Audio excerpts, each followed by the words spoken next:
Hello there and welcome to Goal's Premier League preview show for the early season London derby between Chelsea and Arsenal. We have both teams' correspondents here with us. Nizaar Kinsella for Chelsea. Thank you. And Christopher Wheatley for Arsenal. How are we doing today, guys? Yeah, good. Good to be here. Good to be with great company as always. And yeah, let's get into the football. It's a huge match. London derby. Love your enthusiasm. Both Arsenal and Chelsea have already played the season's favourites, last season's champions. So we can't really get a good gauge of how either team... Well, both teams got battered by Man City. Let's be honest. Both teams got hammered by Man City.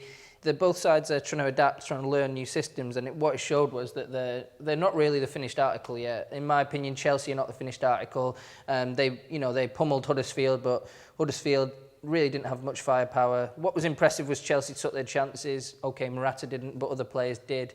But Huddersfield have no threat going forward, so Chelsea were able to sort of just play it around, show a bit of Sarri ball, but it's not finished yet. Sarri ball? Is that what you're Sarri calling ball. it? That's After what one game? N'Golo Kante scoring goals by accident off his standing leg. Exactly, yeah. See, anything's possible in a new era. This is a whole new era of hope. What do you make of Jorginho? Because it looks like there's going to be a new dynamic for Kante this season in terms of how much freedom he's going to have. It seems like he's got another player who's going to be quite willing to sit and protect where he doesn't necessarily always have to. Well, Jorginho will definitely sit all the time, and he's a key player. He'll start every major game. Jorginho is like Sarri's main guy. He's the main guy. That's why he's £57 million signing. That's why he's the first signing. That's why they beat Man City to sign him as well. So it's a great player for Chelsea to bring in. Now the other two midfielders go forward. I don't know if Kante is going to. I know he scored at the weekend, but it's going to be interesting to see if he can really develop into that dynamic player who can influence game in the final third. He is a good passer of the ball. He is very technically gifted, but his finishing does leave a lot to be desired. It's probably the final piece in the puzzle of his game. So can he develop that while Jorginho sits? It's going to be interesting to find out. What do you think about players who take cocky penalties? Love it. What do you think? How do you feel about it? Because there was a couple at the weekend. One was Jorginho. Pogba took the slowest penalty I've ever seen in my life. He does it every time, Jorginho. So I watched, he's scored 90% of his penalties. He's only missed one between Napoli and Chelsea now. And every single penalty has that skip. And it's like really sort of flamboyant, really. It's really sort of unique. I think when you're paying £50, £60 to go to a football match, you pay for the entertainment factor, and that's what you get when you have one of those kind of penalties. Jorginho is nonchalant, but at the same time, if you're an opposition fan and you're seeing that, you're not going to be happy. It shows you belong on that stage as well. I mean, it shows you're not scared of anything, really. Like some players are not able to express themselves in that way, but it's good to see the players who can, like Jorginho. And I don't know if Arsenal, who's the Arsenal player you can sort of spot who has that sort of no fear play about them. I could imagine. Good question, actually. Who is that Arsenal player? Because Özil, he's probably the most technically gifted player in the Premier League. It's his body language, I think, that really influences people's opinions about him. I think in the Premier League, we kind of assess body language in a different way to other countries. The English or British way is, you have to be showing grit, fight in your face. You need to go for every tackle, run after every player. I think we know Mesut Ozil isn't that kind of player. We saw at Real Madrid when he was playing with Cristiano Ronaldo. He was probably the best number 10 in world football. And he hasn't been like that at Arsenal, perhaps because he doesn't have the same level of players he had at Real Madrid. But I think Ozil last season once again created the most chances for his teammates. Laid on loads of opportunities for the likes of Lacazette, and then you saw Aubameyang come in January. A really, really good signing, one of the best strikers in Europe when you look at his goal-scoring record. And I think this season, he will need to step up and he will need to maybe get more goals, more assists, but I think last season was his best goal-scoring season since he joined Arsenal. For me, Mesut Ozil is still one of the best number 10s in world football. You look at his stats, they tell the story. You mentioned Aubameyang. He's, like you said, he came in January. He's had a summer, he's had a pre-season, and there were times in the City game where he and Lacazette started to look like there were signs, very positive signs for Arsenal. Yeah, those two have really created a nice partnership between them. We saw it towards the back end of last season. They've even admitted that they're good friends now. Originally, it was more of a kind of competition between the two, but I think now they're enjoying playing off each other.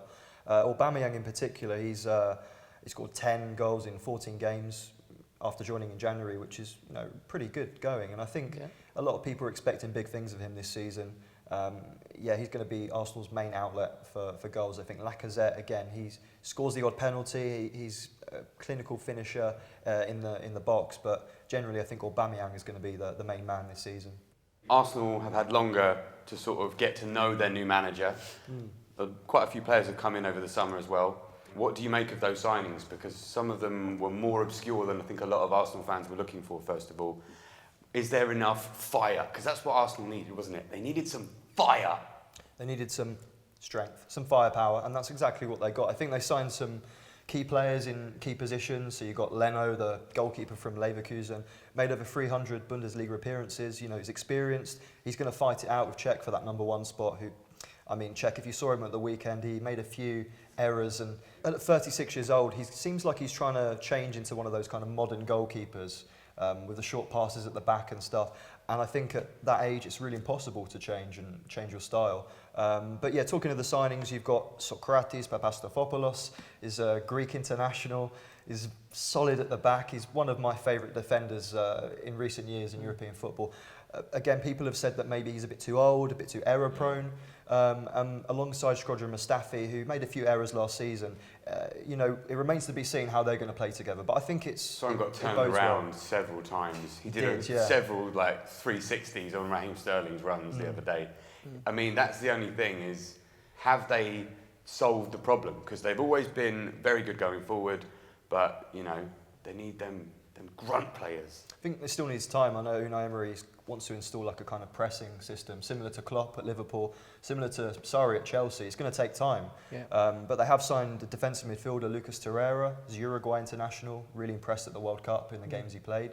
He's the kind of player who screens the back four, and the kind of player they've been calling out for quite a few seasons now. I saw him at the World Cup because I covered the Uruguay game, and he's strong. He's stacked. Yeah, he's stacked. He's beefed up, like Kolasinac as well. He's completely beefed up, that guy. Is he as big as Kolasinac? He's not. I saw Kolasinac as well. He was on crutches at the Emirates at the weekend. Just crumble under the strength. Oh yeah, that's a point. Who's playing left back in the next game? Is it going to be Lichtsteiner again, you reckon? No, so it was Maitland-Niles who came in against City, and then he got injured. So Lichtsteiner obviously played the second half, or most of the game. I think it will probably be Monreal. He's been training all week. Right, okay. But it'd be interesting to see who Emery picks. I think Arsenal, they're well covered in that area. They have some decent experienced players there. No Danny Welbeck then. That's a relief for Arsenal fans. Fingers crossed, no Danny Welbeck at left back. Yeah. Morata leading the line for Chelsea. What have you made of his summertime? He's been poor in pre-season, to be honest. He's only scored 3 goals in 2018, so obviously for a £70 million striker, it's pretty disappointing, right? I've scored 3 goals in 2018. Yeah, exactly. It's kind of undermined Chelsea a little bit. They tried to finish in the top 4. That was the aim. They fell short. They finished 5th. Striker was one of the factors. Their signings in general were poor last season. I think if he scores 1 or 2 goals, then you'll start to see, the goals flowing. I put him in my fantasy football team, which, after seeing him against Huddersfield, it was a bold move. I was like, that's going to surprise people, and maybe it wasn't the best move ever. Is it also going to surprise you when you realise, I didn't... Yeah, maybe I should have put in Jamie Vardy, but... Who already scored? Bounced off of him. Yeah, exactly. But I think that's what he needs. He needs a bit of luck as well. Like, sometimes strikers need luck, and I think too often he's had a negative attitude around him. You see that in his body language. Maybe for Ozil, being casual makes him a better player, but for Morata, I think he needs to show a positive body language. He's the focal point of the attack, and the game is built around him. And against Huddersfield, he was actually quite good, away from the goal, the way in his build-up play and all that kind of thing. He's a very technically gifted player, very intelligent, but he just needs to get that eye for goal again. He needs to get that back in his game, because that's what he's been signed to do. But he's never been a goal scorer, Morata, has he? I think when Chelsea signed him, they knew of his goal scoring record, and he wasn't prolific at any of the clubs he's been, really. Chelsea signed a player on promise. Sometimes you don't get the main guy. You don't get Robert Lewandowski, a guy who's already scored 30 goals a season. Sometimes you have to go for a guy who's not really proven it, but he shows potential. I think that's what Chelsea have gone for. I don't think... Yeah, he's a rough diamond. You don't agree? I mean, I don't think you spend £70 million on a player who might show some potential or some promise. And I think when you spend that kind of money, you need goals. You need to know that the player's going to adapt straight away. Is that not the way the market's going, though? I mean, think with Chelsea signing with of the Kepa, way that yeah. everything, the amount of transfers that have pushed it exponentially up. Now you kind of almost have to take a chance if you're spending like £50 million on a player. What I would say is, you look at the business Arsenal have done. They're not spending 70, 80 million because they don't have that kind of money to spend on players. They're spending 20, 30 million, the kind of market value, and Chelsea always seem to pay over the odds for players, even when they're not perhaps of the quality they need. The £71 million man against Arsenal, big test. Against Arsenal. You know, they always say Yeah. like young, inexperienced goalkeepers coming in. They said it with De Gea at the beginning as well. He's not that physically big, and he's not. He looks young. 6'2". And I think that crowds are going to target him. The De Gea comparison is brilliant because he is going to get targeted by crowds. The Arsenal fans will ridicule him every time he touches the ball. They'll mock every mistake, and they're going to be on his back because they want to use this price tag as a weapon to undermine him. It happens with all big players, and it's going to happen to Kepa. So it's something he's going to have to be aware of this season to manage that expectation. There'll be pressure from the media as well on him. So it'll be interesting to see how he copes with that in a big game. Because against Huddersfield, he only made one save. So against Arsenal, he's likely to be called into action. It's going to be great to see these two teams just measure each other up in a competitive match. See what we learn from these two teams with complete revolutions going on. It wouldn't be a preview show without you saying what you think is going to happen. Go on, Chris. Like I said, I think it's going to be a tight match. Probably a score draw. Score draw. Some nice fence sitting from Chris there.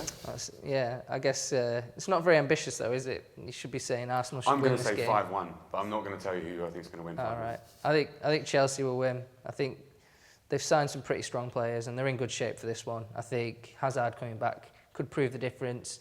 I think 2-1 to Chelsea. So there we go. Chris and Naz have both given us their opinions about what they think is going to happen this weekend. If you agree, disagree, think whatever, leave your comments in the section below and we'll see you soon.